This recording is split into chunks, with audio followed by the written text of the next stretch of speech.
સીએમની press conference આવી રહી છે, સીધા જોડાઈએ ત્યાં।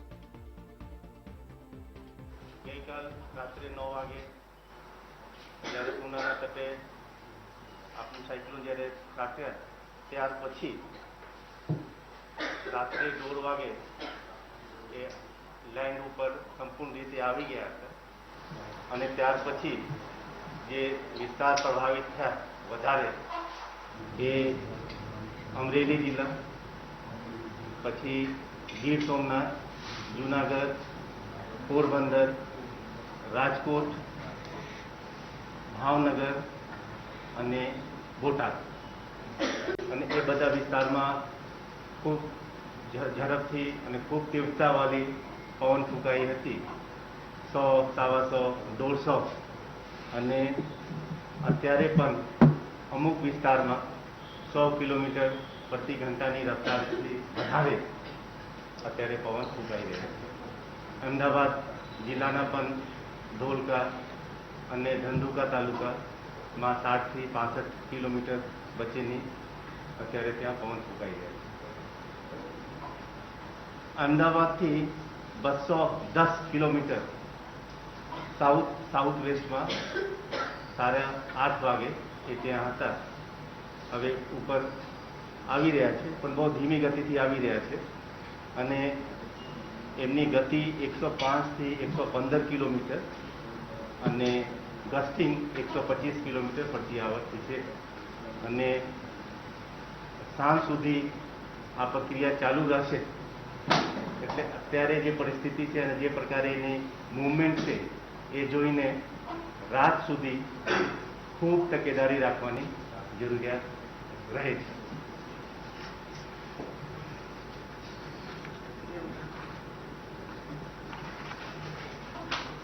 ગઈકાલ રાતથી અત્યાર સુધી જે વાવાઝોડાની રફતાર આગળ વધી રહી છે અને પંકજકુમારે જે રીતે કીધું એમ આજે રાત સુધી આ વાવાઝોડું અલગ અલગ વિસ્તારોમાં આગળ વધતું જશે। ગઈકાલે લગભગ 160 કિલોમીટર સુધી હવાની તેજ ગતિ હતી,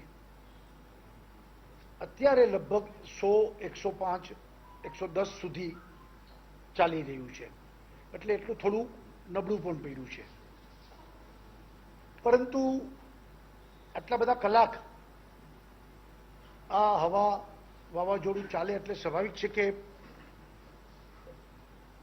ઘણી બધી બાબતોમાં આપણા માટે ચિંતાજનક બને, પરંતુ તંત્રની એડવાન્સ પ્લાનિંગ ઇન ડિટેલ્સ છેલ્લા 3 દિવસથી જે તૈયારીઓ આપણે કરતા હતા એને કારણે કોઈ મોટી દુર્ઘટના એ ઘટી નથી, બહુ મોટી કોઈ જાનહાનિ પણ થઈ નથી। અગાઉ વાયુ અને મહા 2 વાવાઝોડા માટે આપણે તૈયારી કરીને બેઠા હતા પણ ઓમાન તરફ ફંટાઈ ગયું હતું। આ વખતે એવી જ તૈયારી સાથે આપણે કરીને બેઠા હતા, પરંતુ લેન્ડફોલ થયું આપણે ત્યાં। પણ આ તૈયારીને કારણે અને 2 લાખથી વધુ લોકોને સ્થળાંતર કર્યા, બધું પ્લાનિંગ જે વ્યવસ્થિત થયું એ આપણે ઉપયોગી નીવડ્યું છે। મોટી ચિંતા હતી કોવિડની કે આપણે ત્યાં ઓક્સિજન જે બને છે એ આપણે ત્યાં બધી હોસ્પિટલોમાં તો પહોંચાડીએ છીએ, પરંતુ અન્ય રાજ્યો મહારાષ્ટ્ર, મધ્યપ્રદેશ, રાજસ્થાન, દિલ્હી, હરિયાણા અહીંથી જાય છે, પણ એમાં પણ ક્યાંય રૂકાવટ થઈ નથી। એક ભાવનગરમાં શ્રીરામ જે ઓક્સિજન પેદા કરે છે એમાં પાવરને કારણે થોડો પ્રોબ્લેમ થયો હતો, એ પણ હવે કામગીરી ચાલુ છે અને એની પાસે પણ બફર સ્ટોક હતો, એટલે આપણી ડિલિવરી એ ક્યાંય અટકી નથી. સાથે સાથે આપણી જે 1400 કોવિડ હોસ્પિટલો, લગભગ એમાં આપણે 16 હોસ્પિટલમાં જ વીજ પુરવઠો ખોરવાયો હતો. એમાંથી પાછો 12માં પૂર્વવત વીજ પુરવઠો મળી ગયો છે. 4 હોસ્પિટલમાં આપણે જનરેટર ઉપર અત્યારે આપણું કામ ચાલે છે, એટલે જનરેટર તો 1400માં આપણે રાખેલા, પણ લગભગ બધે વીજ પુરવઠો ચાલુ છે. કશે હોસ્પિટલમાં તકલીફ થઈ નથી અને કોવિડ પેશન્ટની સારવાર એ બરોબર ચાલી રહી છે. 4 જે છે એનું પણ કામ ચાલુ છે અને એ પણ ઝડપથી વીજ પુરવઠો ત્યાં મળી જશે. એવી જ રીતે ટોટલ આપણે 2437 વીજ ગામો, 2437 ગામમાં વીજ પુરવઠો કટ ઓફ થયો છે અને એમાંથી 484 ગામમાં પાછો પુનઃ સ્થાપિત પણ કરી દીધો છે. અત્યારે બધી ટીમો કાર્યરત થઈ છે. સબસ્ટેશનો 220 કેવીથી ઉપર પણ મોટા 2 સ્ટેશન બંધ પડ્યા છે. એ બધાનું કામ ઝડપથી આપણા આપણી કંપનીઓ છે એના માણસો કરી રહ્યા છે અને ઝડપથી વીજ પુરવઠો પ્રસ્થાપિત થાય એ પ્રયત્નો પણ આપણે કરી રહ્યા છીએ. લગભગ અત્યાર સુધીમાં જે અમારી પાસે આંકડા એવા છે એ મુજબ 1081 થાંભલાઓ પડી ગયા છે, 159 રસ્તાઓને નુકસાન થયું છે અને લગભગ 40,000 વૃક્ષો જે પડી ગયા છે. 196 રસ્તા બંધ થયા છે. એમાંથી મોટરેબલ 42 રસ્તા કરી દીધા છે. બાકીના રસ્તા પણ ઝડપથી ચાલુ થાય એ માટે ટીમો કાર્યરત છે. લગભગ અંદાજ મુજબ અમારી પાસે જે એકચ્યુઅલ આંકડા એવા છે મુજબ 16,500 મકાનો, ઝૂંપડાઓ એ અસરગ્રસ્ત થયા છે અને એને પણ આપણે સર્વે બધા કરી રહ્યા છીએ. હજી પણ જે વિસ્તારોમાં 100થી વધુ સ્પીડે પવન ચાલી રહ્યો છે પણ આપણે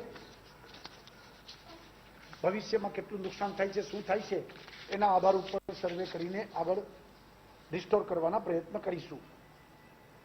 અત્યારે આપણી પાસે જે રીતે માહિતી આવી રહી છે એ મુજબ લગભગ વરસાદ પણ 35 તાલુકામાં જ્યાં આગળ 1 ઇંચથી વધુ વરસાદ પડ્યો છે, બાકી બધે છૂટક છવાયે ઝાપટા પડ્યા છે અને એમાં પણ બગસરામાં સૌથી વધારે લગભગ 9 ઇંચ જેટલો વરસાદ પડ્યો છે. ગીર ગઢડામાં 8 ઇંચ જેટલો વરસાદ પડ્યો છે. ઉનામાં પણ 8 ઇંચ જેટલો વરસાદ પડ્યો છે. સાવરકુંડલામાં 7 ઇંચ જેટલો વરસાદ પડ્યો છે. અમરેલીમાં લગભગ 5 ઇંચ જેટલો વરસાદ પડ્યો છે. રાજુલા, ખાંભા, બાબરામાં પણ 5 ઇંચ જેટલો વરસાદ. એટલે અમરેલી અને ગીર સોમનાથના 2 તાલુકા એમાં વધારે વરસાદ નોંધાણો છે. બાકી બધે 1 ઇંચથી 3 ઇંચ સુધીનો વરસાદ 35 તાલુકામાં અત્યાર સુધી પડ્યો છે. આજે પણ અગત્યના જિલ્લા કે જ્યાં વાવાઝોડાનું રફતાર, પવનની ગતિ વધારે છે એવા કલેક્ટરો સાથે પણ વાત કરી છે અને ડીડીઓ, ત્યાં ગયેલા મંત્રીઓ અમુક જગ્યાએ તો સીધા પ્રાંત અધિકારીઓ સાથે પણ અહીંથી સંપર્ક કર્યો છે.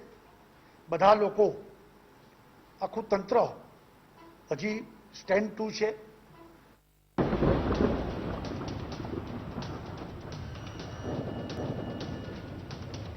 રેસ્ક્યુ, બધાને બચાવ કાર્ય આપણું ચાલશે. પછી એ બધું જે સરકારી પ્રક્રિયાઓ શરૂ કરશું અને બધી રિસ્ટોર અને સહાયતા એ આ બધું શાંત પડે પછી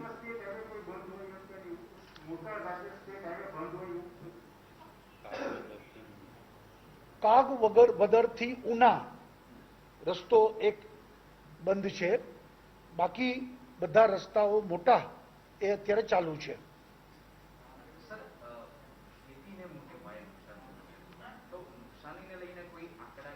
એટલે મેં કીધું ને એમ એ બધું હજી પછી વિચારશું. અત્યારે ફક્ત બચાવ કાર્ય એના ઉપર જ કોન્સન્ટ્રેશન છે.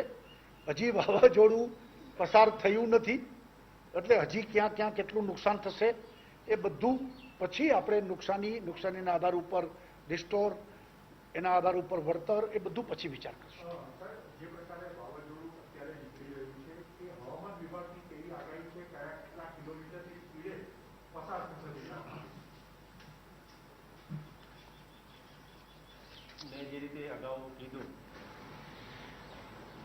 અમદાવાદથી 210 કિલોમીટર સાઉથ વેસ્ટમાં અત્યારે કેન્દ્રિત છે અને એમની પવનની ગતિ 105થી 115 કિલોમીટર પ્રતિ ઘંટા છે અને અત્યારે નોર્થ અને નોર્થ ઇસ્ટ દિશામાં 10 કિલોમીટર પ્રતિ ઘંટાના રફતારથી આગળ વધી રહ્યા છે અને એ આજે સાંજ સુધી અને મોડી રાત સુધી એ આગળ વધતા રહેશે અને ખાસ કરીને સૌથી વધારે જે વિસ્તાર અત્યારે પ્રભાવિત થવાના છે એ અમરેલી, ભાવનગર અને બોટાદ અને પછી ગીર સોમનાથ, જૂનાગઢ, ખેડા, ભાવનગર, આણંદ અને અમદાવાદના સદન પટ્ટી એટલે ધોલકા અને ધોલેરા અને ધંધુકા.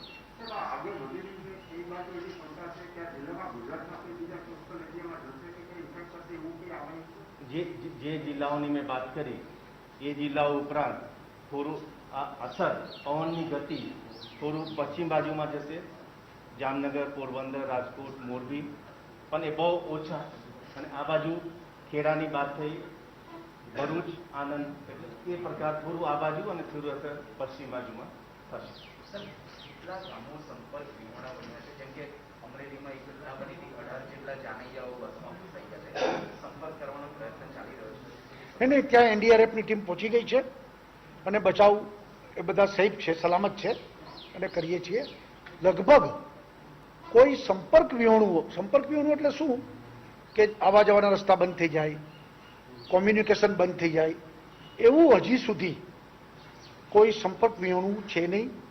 મેં કીધું એમ માની લો સૌથી વધુ અસર 4 તાલુકા અમરેલીના, રાજુલા, જાફરાબાદ, ખાંભા, ત્યાં આગળ પણ ત્યાંના પ્રાંત અધિકારી, મામલતદાર અધિકારી, પોલીસ એ આપણા સંપર્કમાં જ છે. એટલે એના મોબાઈલ ચાલુ છે, એના ફોન એટલે કે હોટલાઇન ચાલુ છે, વાયરલેસ ચાલુ છે અને જ્યાં કંઈ નાની મોટી બાબતો છે એકબીજા આપલે કરે છે. ગઈકાલે તમે જે કીધેલું એ પ્રમાણે પાટણ અને બનાસકાંઠાને પણ અસર થવાની હતી. આ વાવાઝોડું આજે અસર થશે ઘણી એવી બે વિસ્તારોમાં. અત્યારના જે છે એ પ્રમાણે અસર થોડી ઓછી થશે. ઓકે,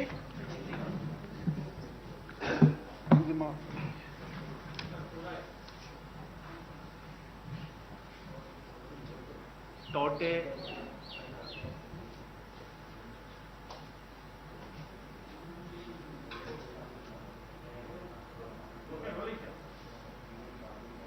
सुबह के 8:30 बजे टोटे साइक्लोन अहमदाबाद से 210 किलोमीटर साउथ वेस्ट में स्थित था और इसकी गति 105 से 115 किलोमीटर प्रति घंटे की है और ये नॉर्थ ईस्ट दिशा में जा रही है और देर रात तक गुजरात के कुछ जिलों को ये प्रभावित करता रहेगा और धीमे धीमे अगली सुबह तक जाके इसका प्रभाव काफ़ी कम हो जाएगा। प्रशासन ने माननीय मुख्यमंत्री श्री के नेतृत्व में जिस तरह की व्यवस्था की थी और जिस स्तर का ये तूफान आया उसमें काफ़ी नुकसान हो सकता था। जो अभी तक हमारे को जानकारी मिली है उसमें वो नुकसान काफ़ी मर्यादित है। सबसे बड़ा चैलेंज हमारे लिए कोविड में, जब कोविड के मरीज अस्पताल में इलाज ले रहे हों, वैसे में अस्पताल की बिजली का अविरत चालू रहना और उसके फेल हो जाने पे पावर बैकअप होना, इसकी जो तैयारी की गई थी, सारे जो हमारे 1400 से ज़्यादा जो कोविड सेंटर्स, हॉस्पिटल्स वगैरह हैं, हर जगह ये व्यवस्था की गई थी। और पूरे साइक्लोन के दरमियान सिर्फ 16 अस्पताल के इलेक्ट्रिक सप्लाई के ऊपर असर पड़ी, उसमें 12 को रिस्टोर भी कर दिया गया है और बाकी 4 में काम चल रहा है। लेकिन इससे हॉस्पिटल के नियमित काम के ऊपर कोई भी असर नहीं हुआ है। बड़े पैमाने पे इतनी तीव्र गति से जब पवन आता है तो बिजली के खंभे गिर जाने के कारण या फिर सब स्टेशन को नुकसान होने के कारण गांव शहर में बिजली आपूर्ति थोड़ी देर के लिए बंद हो जाती है। हमारे 2437 गांवों पे असर पड़ा, लेकिन उसमें से करीब 2000 गांवों में बिजली की आपूर्ति पूरी कर दी गई है। और उसका मुख्य कारण ये रहा है कि 661 जितनी डिस्कॉम की टीम पहले से ही तैनात कर दी गई थी। 220 केवीए के 2 सब स्टेशन बंद हैं, लेकिन